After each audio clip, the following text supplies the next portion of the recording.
All right, we're live.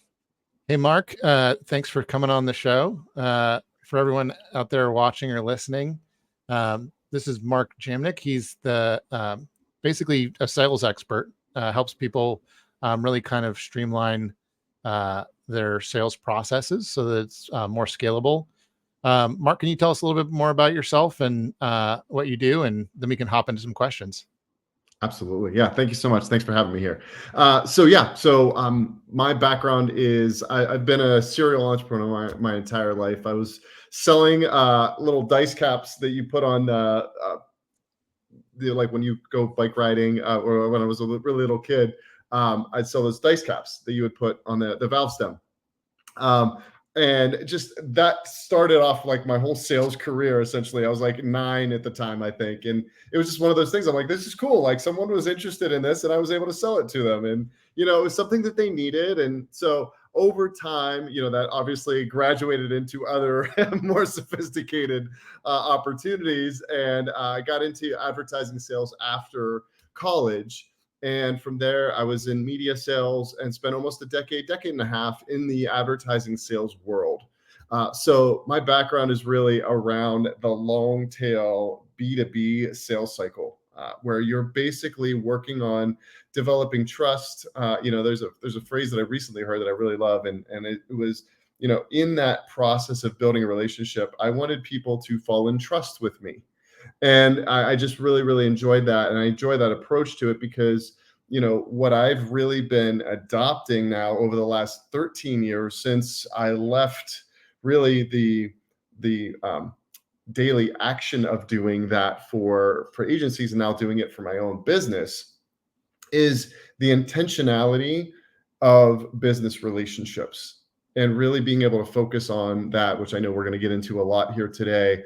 And the focus there is, how do you help educate people in a way for them to get to know, like, and trust you? That was something that I heard from Joe Polish years and years ago. And that phrase always stood out to me.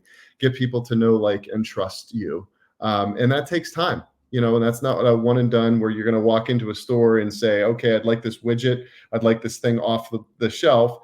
This is something where you're intentionally developing a relationship to see if your product and service actually benefits whom you're trying to talk to and that person, that prospect in front of you, and making sure that, there's alignment there, both that they need what you have and what your product or service is offering really aligns with those needs that they have. So again, when you get those things really clarified, a lot of things can really be taken care of. So that's a little bit of an overview for how I'm where I am here today.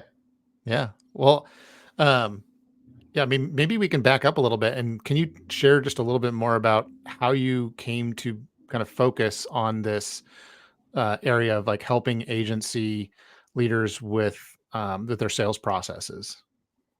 Yeah. So, I mean,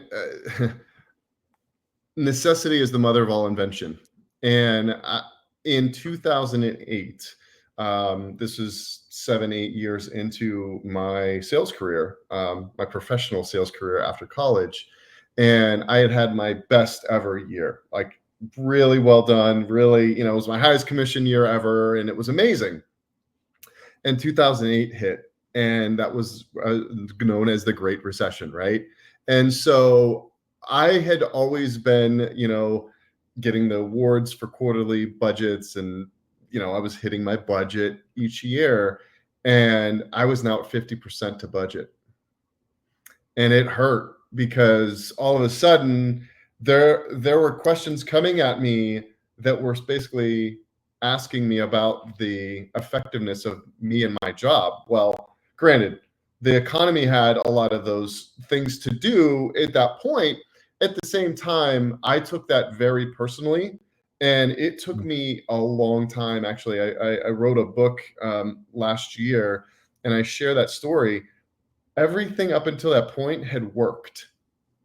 When I was selling dice caps, or when I started my lawn care business, or you name it, things that I just wanted to do worked. And now all of a sudden they weren't. And it really rocked my confidence. Mm. And so for the next several years, I had hired a coach and, started getting into all of that as I was hearing more about that. And even with the coaches that I hired and the events that I went to many Tony Robbins events. I even became a coach for Tony Robbins, the Robbins organization, for almost 5 years. Napoleon Hill says, if you want to help yourself, help others. And I always thought that was a really powerful tool. So I was trying to get my own confidence and my own psychology back on what it is that had been really kind of rocked during 2008. And what I started to do, from the time that I hired my first coach to, as I was going through Robbins, I was putting together steps. Like I had to almost like dissect what the sales process was for myself so that I could see where was I struggling? Where was that confidence rocked the most for me? Mm. And I needed to parse it out because what do they say? The phrase is, how do you eat an elephant? One bite at a time. And so I needed to do that. And this process took me almost a decade to really get clear for myself so that I felt confident again for my own self. And so as I was developing these tools and strategies for myself and parsing this piece out and parsing this piece out, I was able to talk with my clients and help and assist them. And a lot of this was, again, piecing things together. Like I remember I went to this one event and I had one aspect of what it is now, what my program is now, which is called the Reconnect Framework. But I was offering that as the whole kit and caboodle of like my product. But it's now it's a segment. It's a couple meetings that I have with a client, but that was the whole thing that I was trying to offer. And what I slowly started to see though was, well, this particular client needed this piece. This particular client needed this piece. And so I was able to create this process again for myself to help parse it all out, but then also see how clients could begin to apply this and then modify it and adjust it. And so I didn't have to spend 3 months trying to explain that. I could send them a video of that particular module and they could watch it or whatever, and then we can have a meeting on that. And then that piece is now solid and in place. And then we can move on to the next piece of the framework. So I had to do this for myself first. So one of the biggest comments that a lot of my clients will make is they say, Mark, like what I love about what you're talking about is you're using your exact tools to offer, like what it is that you walked me through as we were beginning to work together is exactly what I'm experiencing and what it is that I'm creating. So I can actually feel what it was like working with you, because again, I want to help them and develop, help them to fall in trust with me. And the best way for me to do that is for me to actually exhibit, this is the tools and the strategy and the framework that I'm going to be teaching you. And by the way, how does this feel going through this as we're going through it? Yeah. Like, so they're not only kind of getting the teaching, but they're, you're practicing what you're preaching essentially. It's show and tell at the same time. Show anti exactly. I love that. Well, I guess, you've worked with a lot of agencies at this point. When you, across the agencies you've worked with, are there some sort of, like common mistakes that you see, time and time again that are just kind of like that low hanging fruit that, yeah, that's it's like, oh, this is something that could really be resolved pretty quickly. What are those sorts of, I guess, most common mistakes you see? Yeah. Yeah. And by the way, what I'm going to share they're simple to kind of like identify. Implementation is the next piece because there's decisions that need to be made. So I'm not naive to think that, okay, yeah, I'm going to share some of those common mistakes, but also realize that I know that there's a lot of other nuances that are tied into some of these decisions. But that's also some of the things that I'll help my clients work through. The biggest mistake that I see repeatedly is a lack of an understanding of who their ideal client is, Mm. i.e., known as a persona, or I know ICP, avatar, whatever you want to call it. And that could be in a couple different areas. One of which is attempting to do too many different industries, right? I had a conversation, and I've had a number of conversations where people have been talking about, well, they're talking to a B2C company, and then they're also talking to a B2B company. And just recently, and again, there's like no judgment. This is just kind of, again, like the discernment. And I shared this with them on the call recently. They were also focusing on B2G. So it was like B2C, B2B, and B2G, B business to government. And I said, that's a lot of different needs. What a governmental program needs versus what a consumer product needs versus a business to business product. Those are all vastly different. So the first thing you need to decide on is, are you going to focus on, and again, this is my own personal opinion, right? And, people can choose to do whatever they want to do. Because I had a conversation with an agency a number of years ago, and she was like, she wanted to do B2C and B2B. I'm like, okay, but you're going to spread your agency very thin. And I don't, in my opinion, and I even share this, I don't feel like you're doing your client a service either, because what the needs of a B2C are and a B2B are totally different. So that's one piece, right? Identifying where do you really fall, in that B2C, B2B, or B2G. And then the next thing is like ratcheting it up. Is there a specific industry? Focusing in on a couple different industries, because your agency more than likely has found something that really resonates. Now, I'm not saying that if someone comes to you and says, hey, they've got this, and you feel like it's in your wheelhouse and they're outside of that industry, I'm not saying you have to turn that business down. I'm just saying, as you're marketing yourself and you're going out there, the more and more clear you are, the more aligned your clients are going to be. For me, I'm clearly focused on B2B. I'm clearly focused on creative agency owners, right? And marketing firms, and, kind of that whole, like, and that could range in a lot of different gamuts, whether it be from branding to, I actually work with a promotional products company, and so they're kind of all in that same realm. But what it is they have similar challenges. They may have different products that they're offering, but it's, again, kind of like ratcheting it up. Okay, are there certain industries that you focus on? And then lastly, I would just say that persona. Who are the personas that you're really speaking to within that industry? And what challenges? I call it the persona power of 3.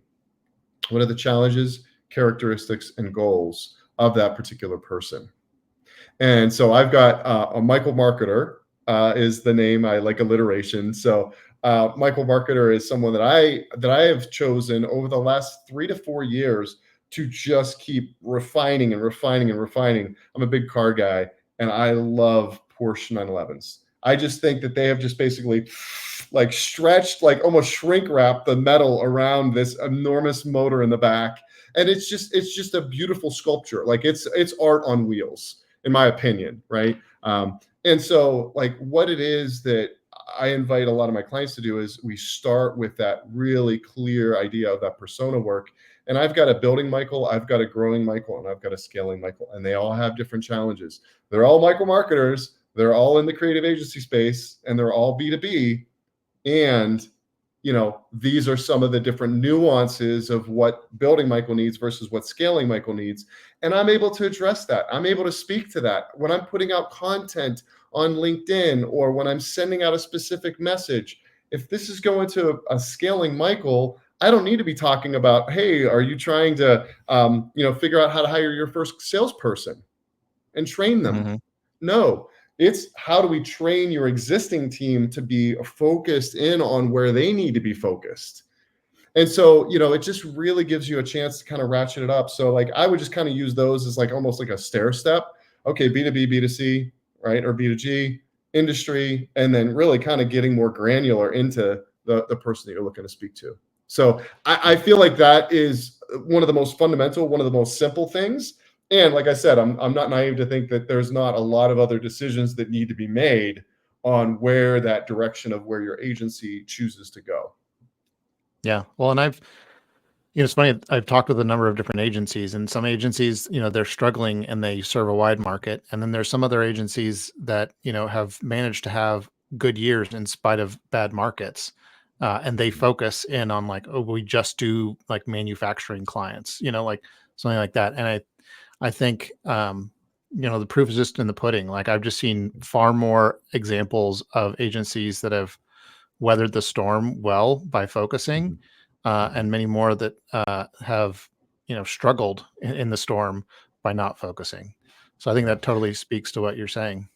Yeah. And one other quick thing, just to add to that, my statement that I will regularly hold to, and again, this almost goes back to something that I learned from Joe Polish and I Love Marketing a number of years ago, is select a single target market one at a time. It's not Mm-hmm. to say that like I'm now expanding into accounting. And I know that that sounds a little different, but it's like I'm basically taking the same principal strategies, but I'm now understanding who Paul Partner is. And I'm Mm-hmm. taking the same identification pieces and the modules and the framework and applying it to Paul Partner in a way that helps assist him. And Mm-hmm. so, again, this isn't like you're only gonna work on one thing. You just work on that one thing until you really start getting that momentum going and all of the engagement going.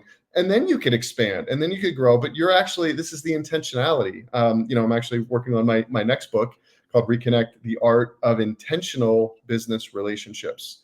And intentionality is huge. If you're kind of accepting anything that's coming at you, your team is more than likely experiencing a lot of that. Like, well, what are we doing now? Like, where are we going now? What do we have to learn about this industry? What do we have to do on this particular product? Versus really kind of knowing exactly the intentional direction of where you're going. Yeah, absolutely. Well, of the many clients you've served over the years, or many sales processes you've seen, what what are some of the, I guess, the I don't know, what do you think makes for the best sales process? I know there's lots of so-called experts, but I think when you kind of drill down into the agency world, and observe a lot of sales processes, you can probably pull out um, some insights that are specific to agency sales. What could you offer there? Yeah, I mean, I think this really it goes back to that phrase that I said at the beginning, which is, fall into trust with you. How are you educating the particular prospect, your ideal persona, to begin to understand what it is that you do? And there's a number of factors. One of which, and I'm going to kind of almost just broaden, and then we'll get back into the agency world. What is happening right now in the United States, in the world? I would actually, I'd really specifically say the United States, especially with how divided this country is. And I'm not making any political statements or anything other than simply, I don't think this will ruffle. I mean, I don't even say ruffle any feathers, but it's where we're at right now is people are talking and no one is understanding what the other people are saying. People want to be seen and they want to be understood, first and foremost. And we don't have to agree. Like let's be real about that, right? There's a lot of people that can have differing opinions, and we could still have a civilized society of how people we could agree to disagree. I have some really good friends, and we had some very challenging conversations over the past number of years. We're still great friends, and we agree to disagree. Mm-hmm. And we'll have, we've had the conversations, and it's one of those things that we kind of have our perspective. I understand their perspective. I could share their perspective with you. They could share my perspective. And to Mm-hmm. me, that is first and foremost where I believe we really need to go as a nation. And that is what I feel can really begin to help unite us again. Mm-hmm. And again, this is not political in any way, shape, or form on any particular side, other than simply the fact that, like, let's understand the other's perspective, right? So that they could feel understood and that they could also feel seen. And so that's on a broader scale. And then as it relates back to, the sales process that is most effective, it's going to do that same thing.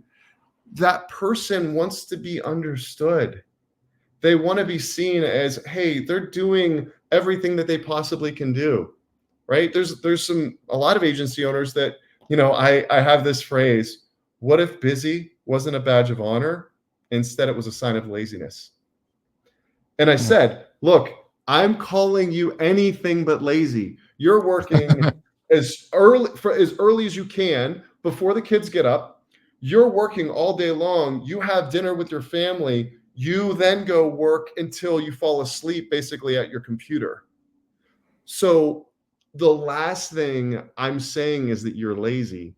What I say is you're lazy with accountability, you're lazy with focus, and you're lazy with your strategy.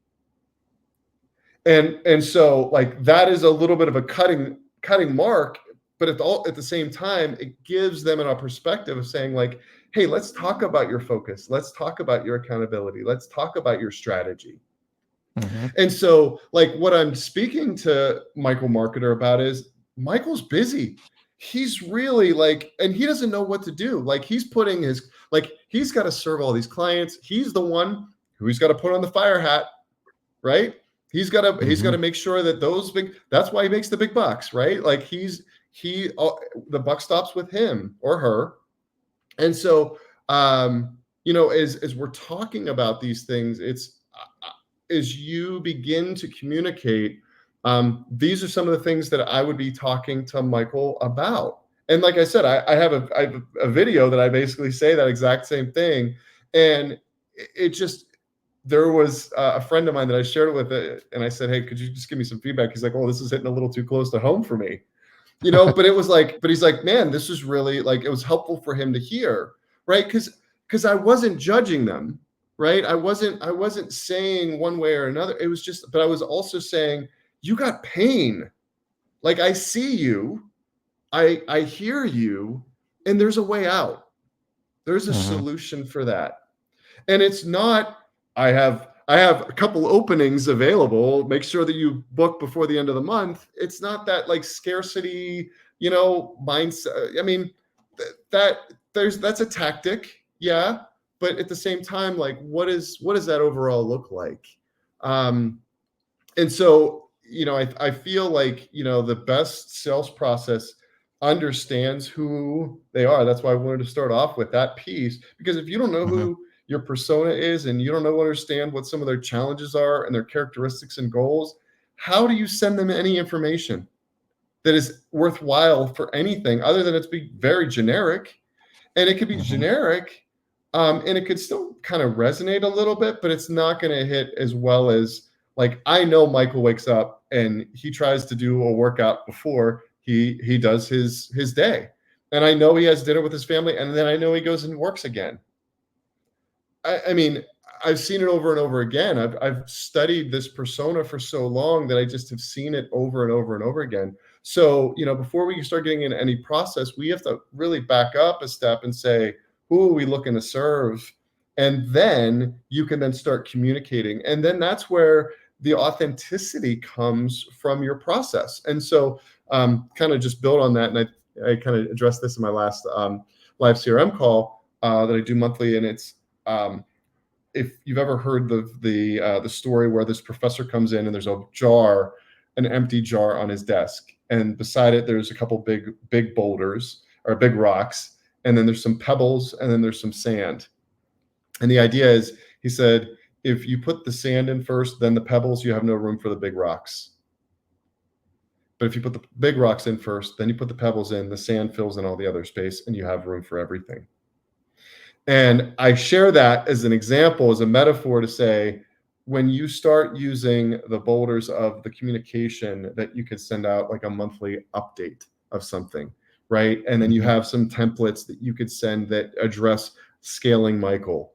And these templates can address some of the scaling challenges. Now, again, there's nuances, and that's where, like, when we start getting into the pebbles are a little bit more of, here's some of the top challenges that you're probably facing. The sand is, hey, let's hop on a call. Let's have a conversation. Let's talk. Or let me send you a one-off email. This is what I heard you talk about the last time we spoke. Is that still the case? Right. And so, like, the sand is that granularity of like that personal one-to-one relationship that you're really looking to build, as they're deciding, man, I really, they've been in pain long enough that it's time. Yeah. So, you know, I know I'm not getting into specifics on the process, but I feel like it's just, it really starts off with who you're talking to, and then how do you begin to communicate in a way that, and again, it could be broader at first, then a little bit more narrow, then a little bit more granular from there. But it's because you know more who that persona is. And then that's where you can start to use all the other tools and strategies, like what a CRM can do. And we can get into that here in a little bit. Yeah. Well, maybe this next question, will be an opportunity for that. Basically, I'm sure a lot of agency founders, they got a lot on their plate. They're juggling many things, and they're just thinking, okay, I'm listening to this today. What is like the one thing or the top thing that I could turn around and do right now, today, that is gonna make a meaningful improvement in my sales process? Where would you kind of task a lot of people with starting, or something that they could execute pretty quickly? Yeah, great question. I mean, I think where they can do is essentially, like I do this sales evaluation call, and you evaluate like where things are. And I think the best thing to do would be to bring in your executive team, and just talk about, let's take a look at the numbers. Let's take a look at the clients that we really love serving. That, we've got the right margins. They love working with us. We love working with them. Audit that and just take a look at that. Like, see, what does that look like in your next quarterly meeting, or if you're doing EOS, which a lot of Michaels that I talk to are using the EOS program. Put it in the agenda, and that can be one of the rocks for your next quarter, is for you to do that. I mean, this isn't going to be something that you go from here to here. We've been taught so much of this instant gratification. This isn't something that you're just going to, I mean, yes, there's things that we can do, and I'm giving these initial steps, but it's also not going to be done. That's like, okay, you're not going to flip your sales process around tomorrow. You've got too many team members. You've got too many other things that have already been kind of set in place. So I'm not naive to not think of that. And like, what can you start to do? Well, let's assess before we start making any changes. Let's start to take a look at, who are we really serving? And is that where we really want to go? And you may need to make some tough decisions there, or you may not. And it might just like present itself. But what happens, in my Reconnect framework, I talk about 4 steps: capture, apply, refine, then automate or leverage, however you want to say it. But capturing it is first. You need to see what you're looking at first. You can't, like, if you're thinking about all these things, you can make a lot of connections in your brain that may not be there in the reality, because when you look at the data, you're like, oh my gosh, you see something different.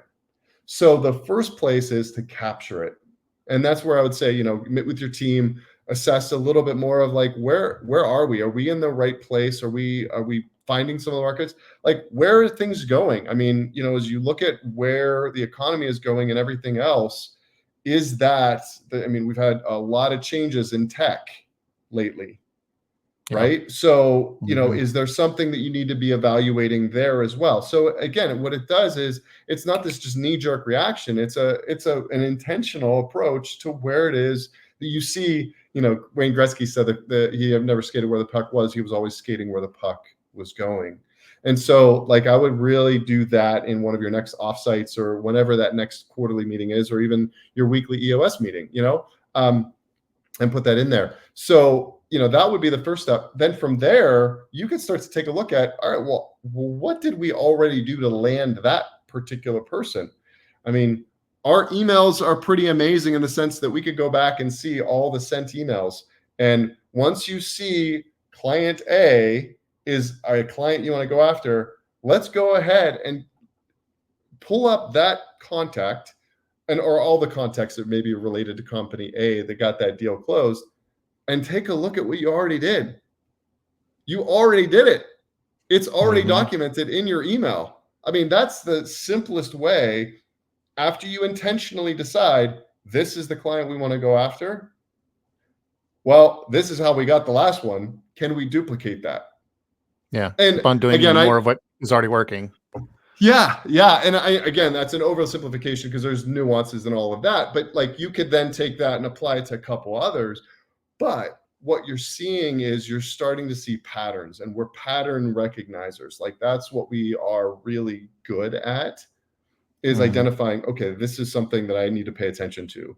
And so like I would feel like those are some of the two like quote unquote easiest things that again don't just instantly turn, but they start to give you that direction and the intentional direction of where you'd like to go, knowing that you can build on the success that you have already built with someone you already know. Hey, these are some of the things that we sent.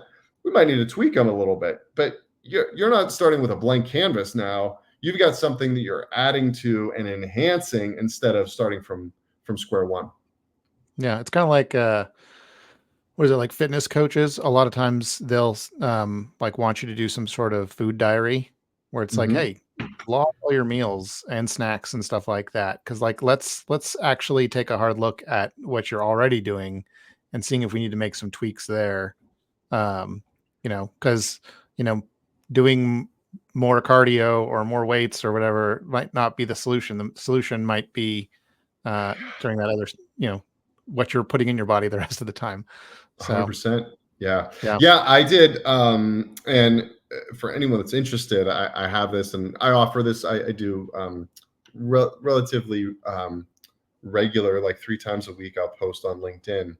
And I've posted within probably the last month or so, something on a time tracker. And this story that I share in the LinkedIn post is I was growing my business and I'm like, it wasn't growing as fast as I had hoped and blah, blah, blah, blah, blah. Again, a lot of development things that I needed to do at the time. And I looked at my time tracker and I did it over 2 days. And it was basically 15-minute chunks. Like, what was I doing in this time? What was I doing? I mean, it was very arduous. And when I did the analysis at the end, I was spending 5% on sales. And I was like, ouch, that's not a way to grow a company. Yeah. I was finding all of the other excuses to do everything but sales. And so again, like taking a good hard look, I mean, that just kind of is what came to mind as you were talking about the tracking piece, but how much time, so I would kind of take this a little bit from a different approach, especially for some of the business owners that have teams and things of that nature. How much time are you really spending on strategy versus reaction? A lot of what I've seen are a lot of reaction. And because the reaction is because the anticipation of what may happen, and you're not going to anticipate everything. I get that. There are a lot of common threads, though, that you could start to point to and say, all right, well, we're going to address this here. Yeah. And I talk to my clients through the Reconnect Framework through this sales question ladder. What are the sales questions we need to ask early that are frictionless? And then as we start to have them fall into trust with us, what are some of the questions that we need to understand more so that we see, are they a good fit? Are they going to be a good fit for our team? And, can we really serve them? And then also, are they, kind of that whole reciprocal piece? So, I just kind of look at that as how much time are you really investing in strategy? And I also realize you have to take the time to strategize and then do it. So you can't just be sitting there. Everything, Mike Tyson says the quote, right? Everyone's got a plan until they get punched in the face. And I mean, you can sit here and do strategy work all day long, but there's a balance though. Like, are you doing it? Are you focusing on strategy? And if not, how can you maybe look at that as an evaluation piece? Like, I needed to look at sales. How much time was I doing in sales? So what piece maybe out of this interview are you hearing where you can invest a bit more time? And what does that look like for you? Yeah, absolutely. Yeah. Well, you mentioned this LinkedIn post. What's the Yeah. best way for people to kind of learn more about how you're helping agencies with sales and just keep in touch with you and what you're putting out? Cool. Yeah, great. So to start, my website is kindredgrowth.com. kindred as in like kindred spirits, kindredgrowth.com. And on my LinkedIn, I'm sure you'll probably have, my name will be on here. If you go to LinkedIn, you could take a look, Mark Jamnik on LinkedIn. So LinkedIn / in Mark Jamnik. And that's where I'm at. And you can follow some of the things that I've been posting. And a lot of it is around, CRMs and strategies and process and, just really time. And, there's also some things too, where I just posted something recently about just being present and the importance of presence. And when you're present, you can really hear the person in front of you. You can really see them because you're not thinking about all the other things. So like one of the other examples that I just recently made, or the other post that I just made was really on, making sure that you take the time to like practice your own presence, and so that you could be there for the clients when they're talking to you about some of their challenges. And instead of you going immediately to the solutions that you could offer, you could just really be intentionally hearing what they're really saying and seeing that. So, practice is good from a meditation perspective, from a mindset perspective, and then also from a delivery perspective as well, because you're really going to be able to hear people in a way that they want to be heard, and, actively listening to them. So, kindredgrowth.com, LinkedIn, Mark Jamnik, and then I kind of, if you wouldn't mind, can I give a little bit of a plug for something that I do on a month? Okay, sure, cool. Yeah. Yeah, and you just joined the last one here. On a monthly basis, I do what I call a live CRM call. And it's the first Thursday of every month from 9 a.m. to 9:30. So it's 30 minutes. It's very intentional. I send out a worksheet before. I send out a video that explains the worksheet.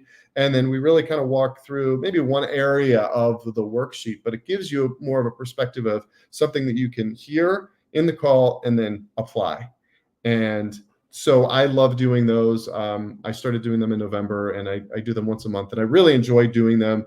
And it's a way for us to talk about, how do we take your sales process and apply it with that CRM? Because, there's sales process that's seen kind of over here, and there's CRM that's kind of seen over here. And I'm really working on how do we bridge that gap in order for both of them to be working together so that they can really do the effective job that CRMs are really able to do.